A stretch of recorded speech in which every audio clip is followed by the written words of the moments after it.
Okay, so today, instead of going through the whole series about how our health is affected by trauma at various levels and our stress response, we're going to go a little bit closer into getting treatment, mostly because I figure you're really not coming here as much for the education about that as you would really like to know at least part of the pathway into feeling better. So what we want to first do is visit a doctor named Dr. Sarno.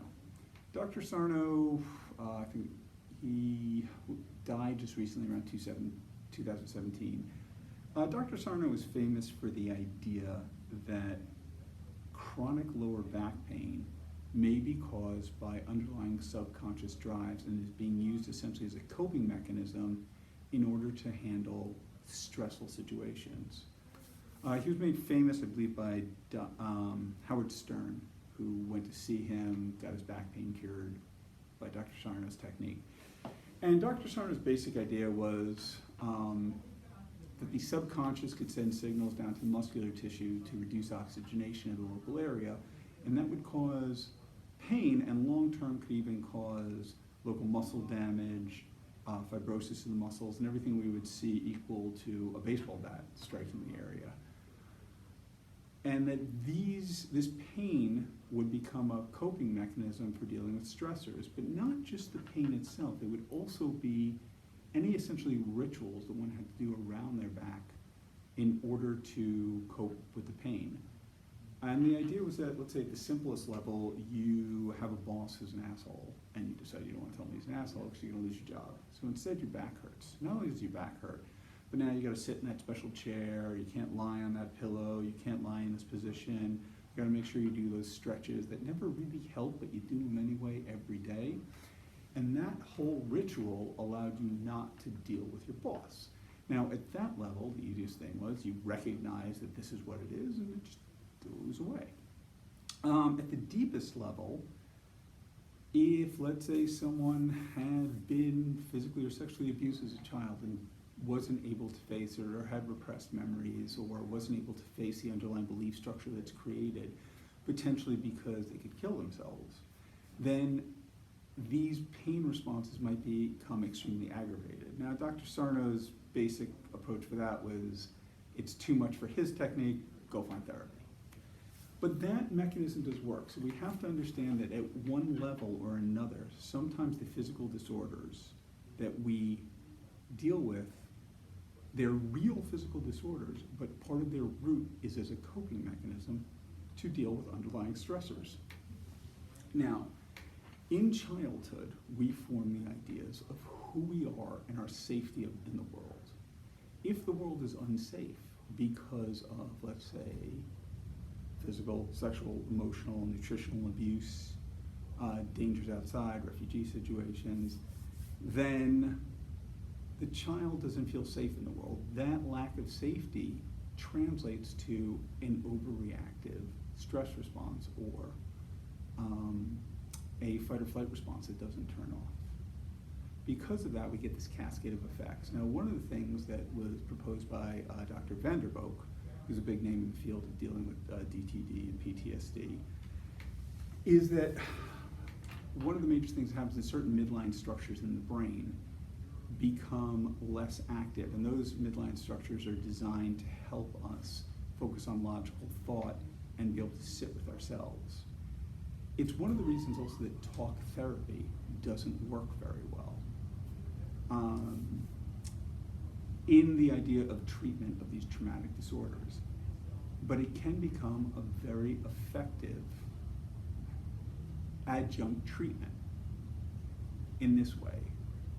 When we are dealing with the fight or flight response and overreactive fight or flight response, it is designed, because it's a survival mechanism, to override rational thought, right? We don't want to have to think about math problems and the lions coming from us. We want basal functions to take over. So talk therapy uses essentially the prefrontal cortex and our ability to think and logically approach things, and we are not designed to override that response. We are designed to have that response override rational thought.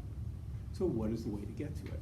Well, one of the major ways is to turn on the parasympathetic nervous system. Once you turn on the parasympathetic nervous system, the body can start to relax. Now, how do we do that? Well, one of the major nerves involved in that is the vagus nerve. You probably all heard about this in popular culture. And the vagus nerve has more what we call afferent neurons than efferent neurons. Efferent neurons take signals from the brain to the body. Afferent neurons take signals from the body to the brain. So, essentially, one of the mechanisms is that using something like, let's say, deep breathing and meditation, we can send signals through this calm, relaxed breathing that everything's safe. Slowly, that engages the vagus nerve, engages the tone of the vagus nerve, and then starts to set off the parasympathetic nervous system, allowing us to sedate. Which sounds lovely, but there are potential dangers with that. One of the things that is not talked about with meditation enough, and seems to be a growing field of interest, and in fact, many people are compensating for it through having practices that address primarily these issues I'm about to talk about, is the idea that meditation, when we sit long enough with ourselves, before things get better, they can get worse, right? Because meditation was never really designed with the idea in like traditional Eastern thought of relaxation. It was designed to allow you to essentially, for want of other terminology, break down your understanding of yourself, remove most of your definitions of yourself, and then through that you would essentially connect to the universal energies. But at the same time, a side effect of that would be your acceptance of self creates relaxation. That's pretty different from just relaxing. Now, the problem is that when we relax long enough with ourselves, especially if we have these traumatic disorders, we may find that we're chronically depressed, we're chronically anxious, we have panic attacks, maybe we have suicidal thoughts that we weren't even completely aware of. And this is often reported in people who do deep meditation, that eventually they get to these points. Now, some people claim that the meditation created this.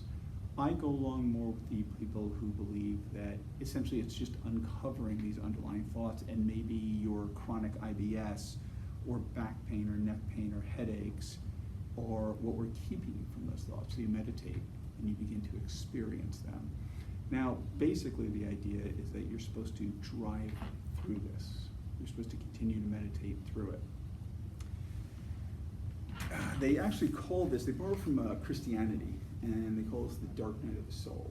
And the idea is you just keep meditating until you get through this moment. Now, there are levels to it depending on your level of trauma. So you may get to a level where the meditation feels great, and then you get to a level where meditation sucks ass, and it's the last thing you want to do, and it's terrible, and you're feeling worse and worse and worse, and you just keep pushing through it each time. And we're going to come back to talk therapy in a second. Now,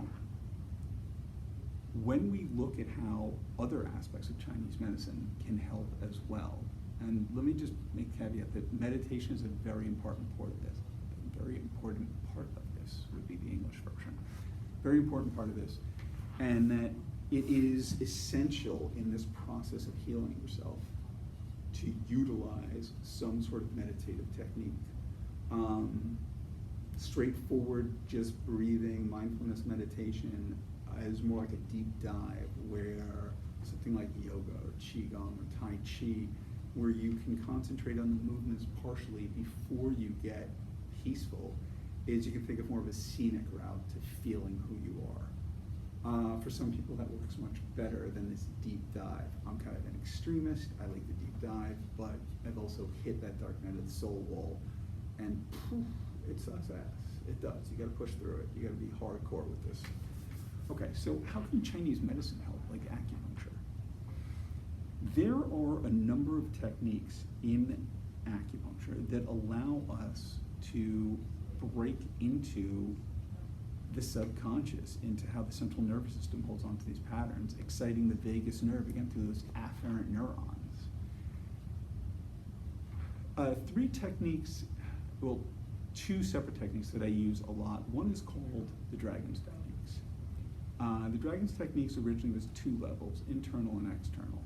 And they are specific treatments that allow us to express, or it's that deep dive. It kind of rips things open, allows stuff to come out.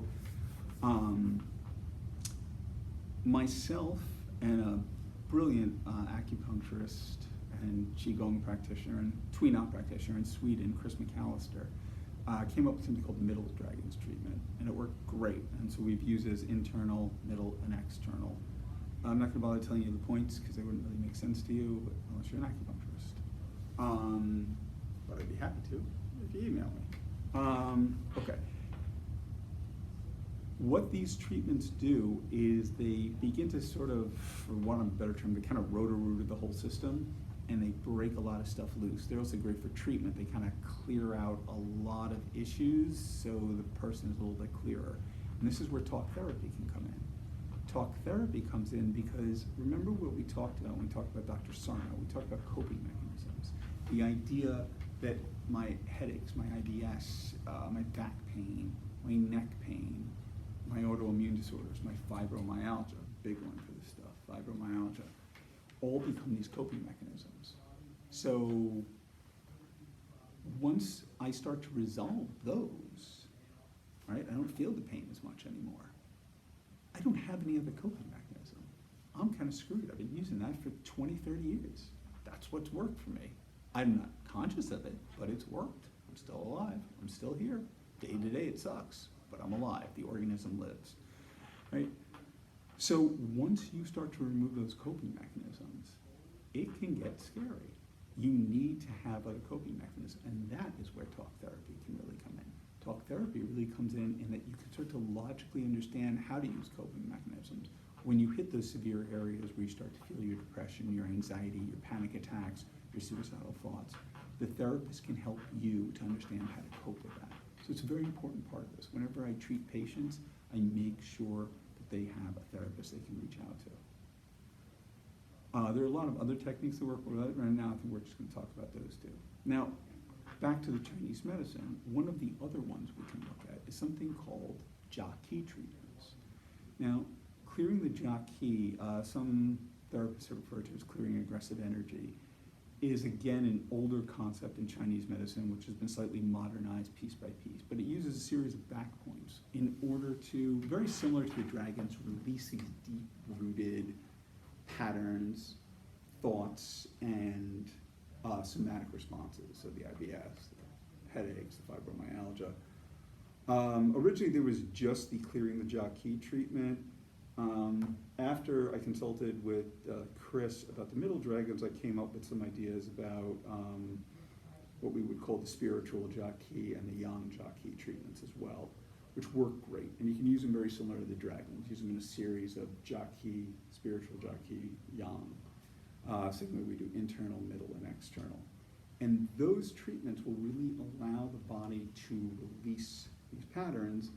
Now, the warning is, much like the meditation, you don't know exactly what you're going to break loose. So having that therapist is very important, but also being comfortable with the fact that you might experience extra depression for a few days, extra anxiety, some suicidal thoughts. Obviously, we want to be very cautious with those because we don't want to end up getting somebody to kill themselves, because that sucks, right? Okay, that is mostly how we utilize the beginning stages of Chinese medicine. Then there are a series of treatments that we can do that will help to now support the system once we clear out those underlying issues. When Dr. Vanderboek talked about the midline brain structures, he does this motion. Now, in Chinese medicine, we talk about something called the extraordinary vessels. And the extraordinary vessels are the first vessels that form in the body. There's one called the Chong that people say is the first cell, and then the first division of cell forms something called the Ren and the Du, which is called the governing and the conception.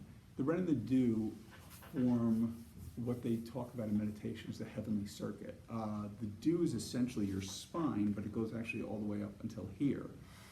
And then the Ren, they both start at the perineum, comes up the front, and ends here.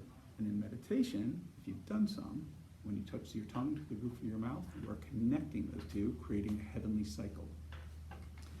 There are specific points called extraordinary vessel points that open up these channels. And I have found once we start to do the clearing the Jia Qi treatments or internal or the dragons treatments, we need to utilize these now to kind of bring the person back together, allow them to start to reopen these midline structures in the brain, get the brain to start communicating, be able to sit with themselves longer. As a general approach, what I like to do is I like to start off with either Dragons or Jacqui, then I move on to some extraordinary vessel treatments, and then other treatments depending on symptomology. I may go more directly into orthopedic treatments for chronic pains, a little bit of bone setting from Chinese bone setting or bodywork, Tuina, in order to align the body physically, because physical misalignment leads to mental misalignment, and mental misalignment leads to physical misalignment.